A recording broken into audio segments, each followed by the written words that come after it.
ప్రసాద్‌కు గాలిపటం ఎగరవేయడం అంటే చాలా ఇష్టం. ప్రసాద్ వద్ద ఎన్నో రంగుల గాలిపటాలు ఉండేవి. కానీ ప్రసాద్‌కు ఎంతో ఇష్టమైనది ఎర్రటి బంగారు తోకతో మెరిసే ఒక అందమైన గాలిపటం. ప్రసాద్ విశాలమైన మైదానంలో ఆకాశాన్ని తాకేలా గాలిపటాన్ని ఎగరవేస్తూ ఆనందిస్తూ ఉండేవాడు. ప్రసాద్ ఒకరోజు గాలిపటాన్ని ఎగరవేస్తూ ఉండగా అకస్మాత్తుగా ఒక బలమైన గాలి వీచింది. బలమైన గాలికి దారం తెగిపోయింది. గాలిపటం కోసం దాని వెంట వెంబడిస్తూ పరుగులు తీస్తాడు. కానీ గాలిపటం కనిపించలేదు. చెట్ల పొదల్లో కూడా వెతికాడు.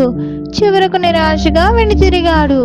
ఈ గాలిపటం పసుపు రంగు డ్రెస్ వేసుకున్న అమ్మాయికి దొరికింది. ఇది నా గాలిపటం అని అన్నాడు ప్రసాద్. నా ఇంటి దగ్గర చెట్టులో ఇరుక్కుపోయింది అంది అమ్మాయి.